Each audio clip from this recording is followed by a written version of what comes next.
What is your name, your title, and what inspired you to run for office? My name is Misty Flowers, and I'm running for Whatcom County Executive because I believe that Whatcom County deserves better representation. The public has been silenced for quite some time or not being able to engage in the public process. And having been involved in the last few years, I would love to see more of the public being able to be involved in our government process. What are you most proud of in your career? My biggest accomplishment is really raising my children. It's not necessarily one for the resume, but I've taught my children to think for themselves and to question everything. And I think that it's a very valuable way of parenting so that my children grow up and become leaders in our community. The County Council has decided that the jail should be located in Ferndale. Do you agree? If yes, how will you get this project passed? I believe that the jail should be in Ferndale at this point because of the different options that we have on the table, mostly considering cost. It is the most financially efficient way, but I do think there are some concerns regarding clumping multiple programs together, partially because just criminal activity does not necessarily tie into mental health issues or recovery of addiction. And I think that we are doing a disservice to our community by putting them all together in one program at one location. Our community is one of the fastest growing in the Pacific Northwest, and affordable housing is one of the top concerns in our area. What kind of things can the county executive do to affect this? And how will you ensure our community is welcoming to all? The housing crisis is a major issue in our community. And I think that what we have been ignoring is this snowball effect of increasing property taxes and other taxes that thereby increasing rent, thereby causing more people to become homeless because they can't afford their rent. So we have been increasing taxes and causing these problems and thinking that more taxes is going to facilitate a solution. So I think one of the biggest things is to reevaluate how we're spending our taxes and work on every level to make sure that not only the property taxes are paid, but also that the renters understand that when they vote for higher property taxes, that does fall on them and that they're going to have an increase in rent as well.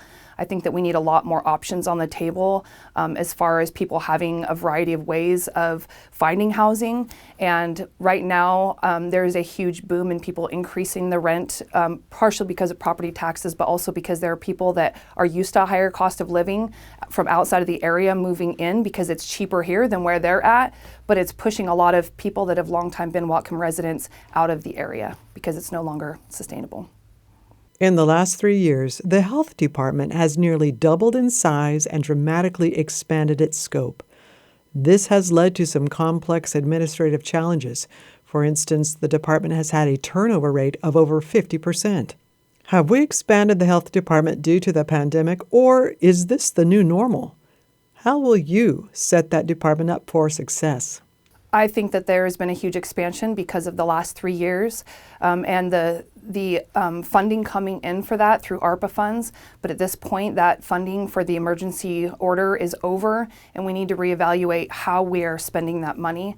I think that there has been a huge influx in funding for the health department without seeing the solutions that would show us a healthier, safer community. So I think we need to reevaluate that and potentially use some of those funds that have been ballooned into other areas, like more affordable housing, like other services, mental health services, recovery services for addiction. There's so many needs that we have in our community that I think those funds would be better spent.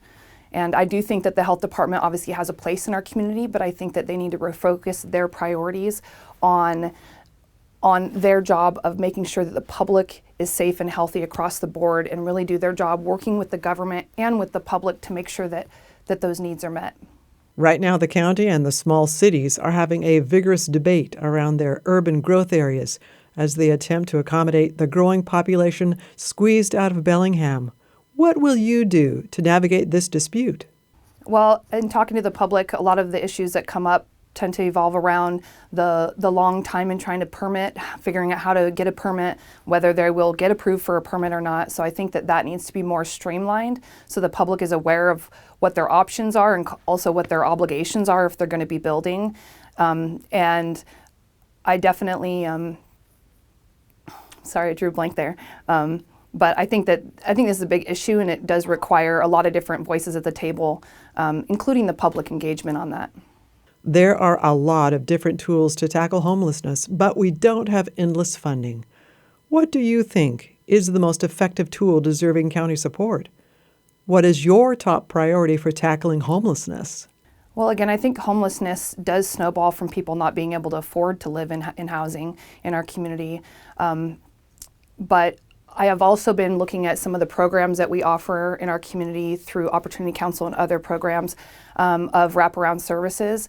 And having had more experience with some of these programs, I don't think that they're effective when there is no accountability of funding and there's not good management in the program. One of the things with wraparound services that I think is really important, if you're going to be giving people wraparound services, you also need to help them engage in the community where they feel like they have purpose and accountability. When somebody feels like they have purpose in their life and they're accountable to the decisions that they're making or the agreements they're making with an organization, it can create a community setting that really thrives. But when you don't have the accountability part intact, what we see is people becoming more and more depressed. They are more inclined to become addicted to substances, and having people in my life that are in a particular program that's a wraparound services, the people in there, they're not thriving and they're not contributing to our community because they are hopeless and lost, and they're still stuck in poverty. It's not helping them out of that. So I think that we all need to work together and show people that we can bring purpose and accountability, and that does improve people's lives. With the continuing struggles facing local media and the impact that COVID has had on community events and public spaces, how do we come together as a community and combat the division we see online? I love that question. I think that's probably one of the bigger things that has really affected our community is this division. And one of the biggest things that we could do is come together and respect different opinions and understand that that's what makes our community, our country great, is our ability to not necessarily see eye to eye, but be able to respect each other's autonomy in that. And one of the things that I've done in the last few years is really hold space in our community for that. There was a lot of people that really felt discriminated against, disenfranchised. Many people lost their jobs over some of the policies that were put in place.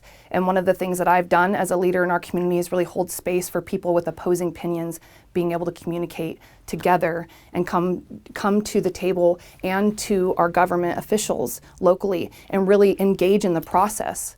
I think it's so important, and I'm so appreciative of organizations like yours that are holding space for all voices so that we can come together at the table and make a difference. Would you like to share a closing statement? I just want to say that I really appreciate everybody's engagement in the public process and in local politics, because it takes us all to change things. And I'm very excited to be involved and to help support more accountability, especially in regards to funding in our community to help us get back on track so that we can have a safe, thriving Whatcom County again.